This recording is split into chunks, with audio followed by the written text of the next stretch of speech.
Salut les amis, si vous êtes nouveau ici, bienvenue sur cette chaîne. Moi c'est Vic et aujourd'hui on va aborder le sujet de l'introspection. Alors vous êtes peut-être déjà demandé, mais l'introspection, d'accord, mais qu'est-ce que c'est ?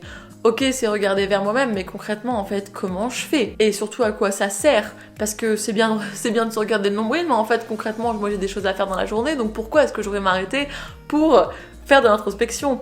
Donc à tout ça, j'aurais envie de vous mettre sur la piste. L'introspection, c'est un outil qui peut être très puissant s'il est bien utilisé. Mais encore faut-il savoir différencier quelques concepts, comme le conscient, l'inconscient, le mental, les étiquettes, toutes ces choses dont on va parler aujourd'hui dans cette vidéo. Aujourd'hui, on vit dans un monde où on est constamment tourné vers l'extérieur. On est tout le temps dans le faire, dans l'action. C'est une énergie qui pourrait être considérée comme très masculine, comme très yang, pour ceux qui sont un peu familiers avec ça, et pas du tout yin. Mais que ce soit pour les femmes ou les hommes, ça n'a rien à voir avec le sexe. On est dans une société où c'est le travail, c'est l'action. Il faut toujours faire, il faut toujours se prouver, il faut toujours être en mouvement. Et l'inaction est vue comme quelque chose de nul en fait. Comme quelque chose, si quelqu'un reste là à méditer, c'est quelqu'un qui n'a rien à faire, c'est quelqu'un qui n'est pas productif, c'est quelqu'un qui ne contribue pas à la société. Donc forcément, on va le labelliser comme un paresseux par exemple, ou quelqu'un de détendu, voilà, il n'en a pas grand chose à foutre, il prend son temps quoi. Et ça, inconsciemment, vous n'avez pas idée à quel point c'est ancré dans notre culture, en tout cas là je parle vraiment de la culture occidentale, qui a tendance à être tout le temps dans le faire et dans l'action, et tourner vers l'extérieur. Et pourquoi croyez-vous qu'aujourd'hui, beaucoup d'entre nous sont complètement drainés, complètement stressés, complètement déconnectés de nous-mêmes. La déconnexion, vous pouvez le voir aussi, il y a un signe qui ne trompe pas, c'est quand on est constamment prisonnier dans son mental. Quand on est complètement déconnecté de son corps, comme si là, on nous avait coupé la tête. Donc cette déconnexion entre votre esprit et votre corps et vos ressentis, vous pouvez notamment la remarquer quand vous essayez de tout intellectualiser.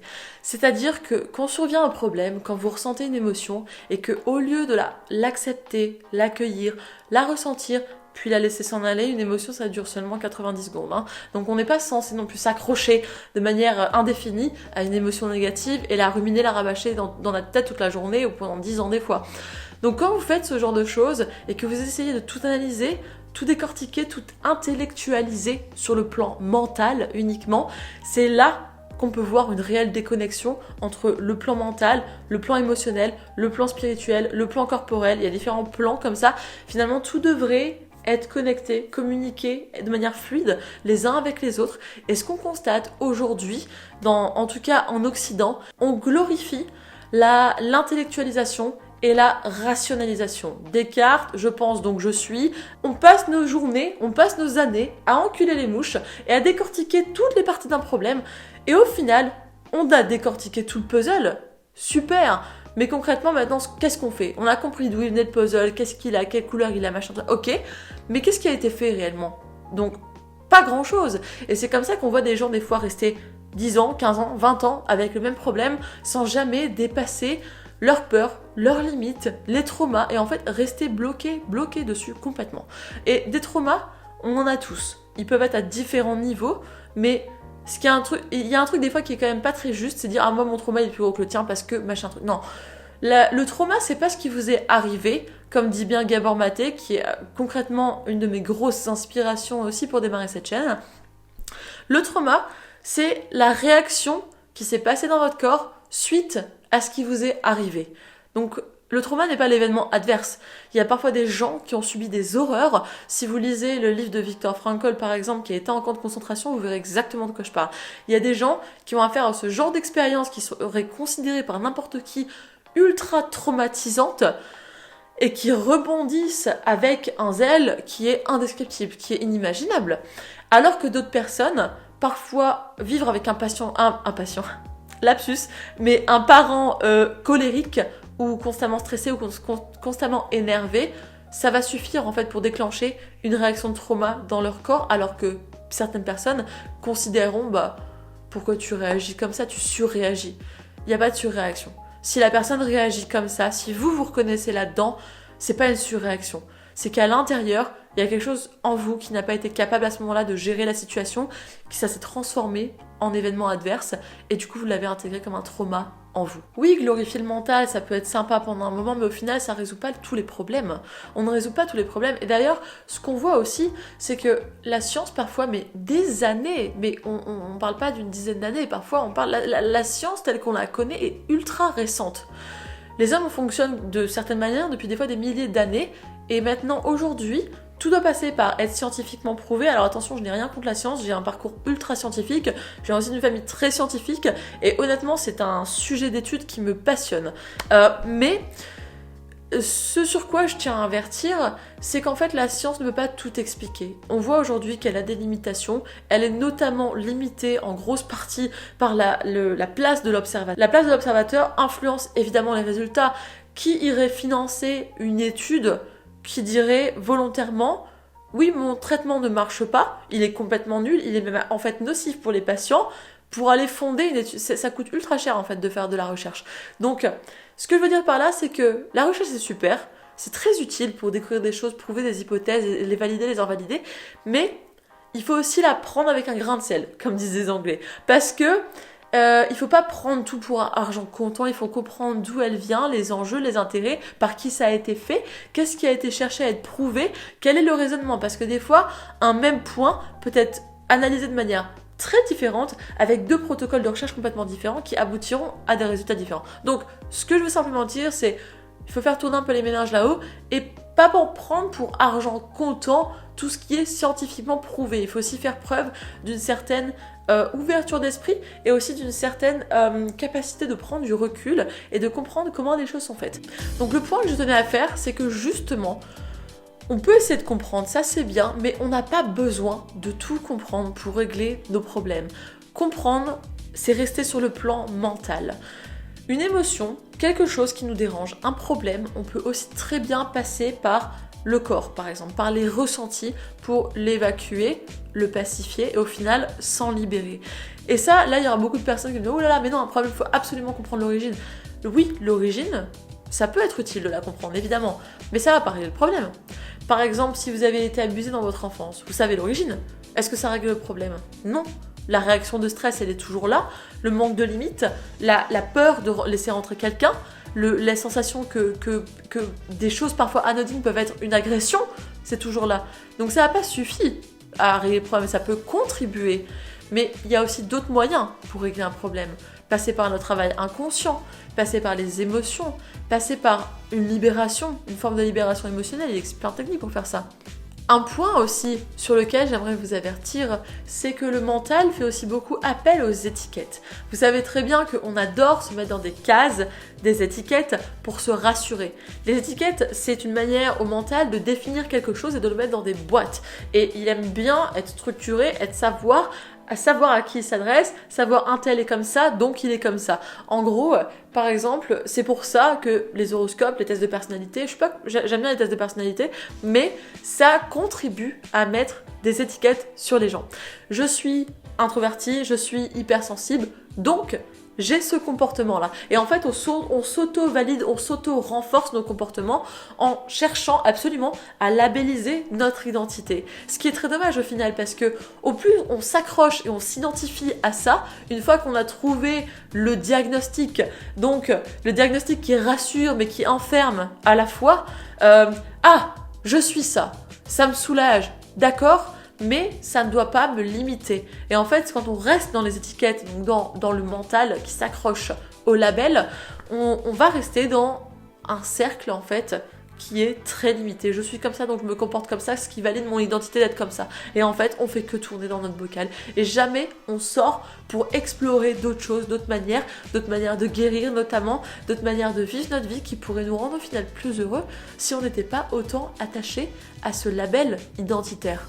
Et pourquoi ça me tient autant à cœur ce sujet? C'est parce que moi-même, j'en ai été victime quand j'étais petite, de plus jeune en tout cas. Au début de mes études, autour de l'âge de 18 ans, j'ai commencé à m'intéresser au développement personnel pour clairement combler de grosses carences émotionnelles et essayer de comprendre pourquoi je me sentais si mal en fait, constamment déprimée, en dépression totale, alors que j'avais 18 ans, j'étais jeune, je venais de partir à Paris en études, il n'y avait aucune raison logique et rationnelle pour me sentir comme ça, mais ça changeait pas en fait mes états d'âme et de me sentir comme je me sentais réellement. Donc j'ai commencé à m'intéresser à tout ça, je suis tombée sur les articles qui décrivaient les personnes hypersensibles et je me suis automatiquement associée à ça parce que ça correspondait en fait à la liste de symptômes et mon cerveau était rassuré et je me disais je suis hypersensible donc c'est pour ça que je réagis comme ça. Oui, mais ce qui s'est passé, la conséquence en fait de ça, c'est que pendant des années, je me suis définie à ça et pendant plusieurs années, je ressens des fortes émotions, je suis comme ça, j'ai des mood swings, donc une humeur changeante, je suis sensible à ça. Ça a renforcé en fait la prise de position identitaire vis-à-vis de ça. Jusqu'au jour en fait où j'ai compris que on est flexible, on n'est pas défini, on est des humains qui évoluent constamment et oui, cette sensibilité fait partie de moi, mais elle ne me définit pas. C'est seulement une partie de qui je suis et une toute petite partie comparée à la grandeur et à l'ampleur de tout ce qu'il y a à l'intérieur au final.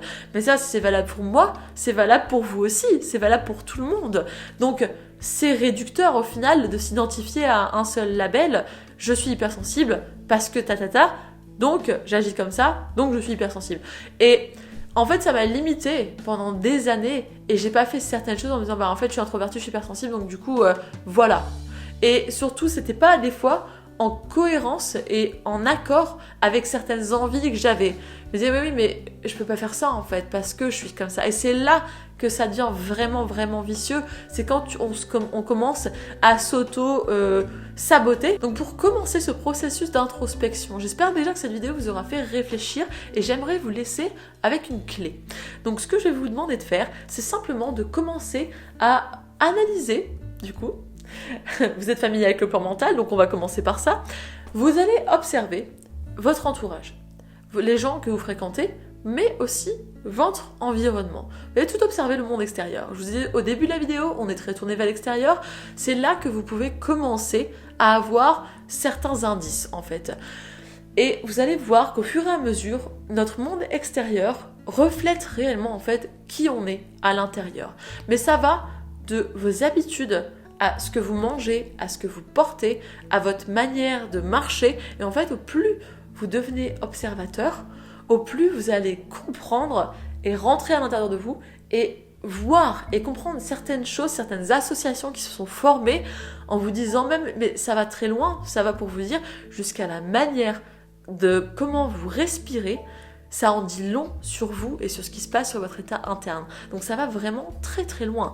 Chaque détail reflète une partie de vous. Et donc ce que je vous invite à faire, c'est simplement à observer dans votre monde extérieur, dans votre environnement, comment sont les choses? À quoi ressemble votre environnement? Est-ce qu'il est cosy? Est-ce qu'il est froid? Quelle couleur vous utilisez? Quelle matière, quelle texture vous utilisez pour vos habits? Est-ce que c'est des habits dans lesquels vous vous sentez serré? Est-ce que c'est des choses qui vous stressent? Est-ce que c'est des matières naturelles? Est-ce que c'est des matières qui vous font transpirer? Est-ce que vous vous sentez parfaitement à l'aise? Est-ce que c'est doux? Est-ce que c'est rugueux? Est-ce que ça pique? Est-ce que c'est confortable? Toutes ces choses-là, j'aimerais vous inviter à commencer à les remarquer. Vous pouvez analyser par exemple chaque chose pour une journée. Donc par exemple, premier jour, vous analysez vos habits. Deuxième jour, vous analysez ce que vous mangez. Troisième jour, vous observez vos meubles. Est-ce qu'ils sont froids? L'environnement de votre maison. Est-ce que c'est froid? Est-ce que c'est chaud? Quelles sont les matières? Quelles sont les couleurs? Quelle énergie? Qu'est-ce que ça me donne quand j'observe? Parce qu'en fait, on s'habitue tellement à vivre dans notre bocal qu'on ne se rend même pas compte de comment on se sent avec certains objets. Mais quand vous êtes dans certains environnements, vous savez que vous ne vous sentez pas bien. Par exemple, moi, j'aime bien les environnements relativement épurés, relativement cosy. Je pense que ça se voit avec le fond de la vidéo. Mais dès que je vais être transplantée dans un environnement froid, je vais me sentir pas bien, par exemple. Mais froid, ça peut être les couleurs, ça peut être du blanc, du noir, des couleurs très contrastées. Ça peut être par exemple des formes avec beaucoup d'angles, du marbre, du carrelage dans une pièce de vie. Pour moi, c'est impensable, je comprends pas. Même en Méditerranée, c'est limite. Dans les pays chauds, ça peut passer, mais je comprends pourquoi ils le font, mais ça reste quand même glacial. Et donc, c'est à ça que je vous invite en fait à réfléchir, mais surtout juste observer. Observer sans jugement votre environnement et notez dans votre petit cahier d'observation ce que vous remarquez.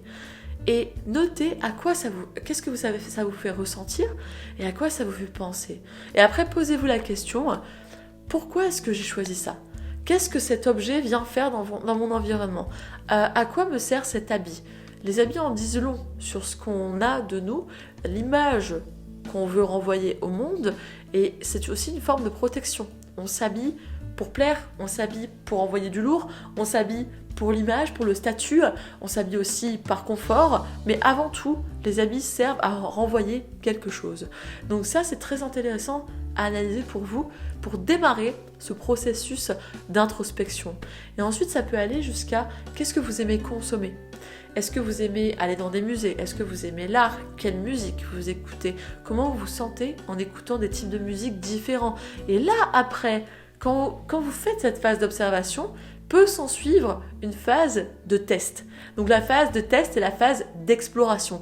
Et là, la vie devient comme un gros terrain de jeu pour adultes où en fait vous allez explorer vous allez découvrir vos sens, vous allez explorer de nouvelles choses et voir comment elles vous font sentir. Et au fur et à mesure, vous allez constater, c'est sûr, des différences entre ce que avant et après vous aimiez et ce que vous avez envie de volontairement faire rentrer dans votre environnement et ce que vous laisserez partir, ce que vous laisserez au passé. Et maintenant, on arrive donc vers la fin de cette vidéo où je vais vous demander, si vous le souhaitez, de liker, de partager et de vous abonner si vous avez apprécié le contenu et surtout si ça vous a servi. C'est toujours ça le but, c'est que ça vous serve dans votre chemin. Sur ce, j'espère que ça vous a aidé et je vous dis à la prochaine dans une prochaine vidéo.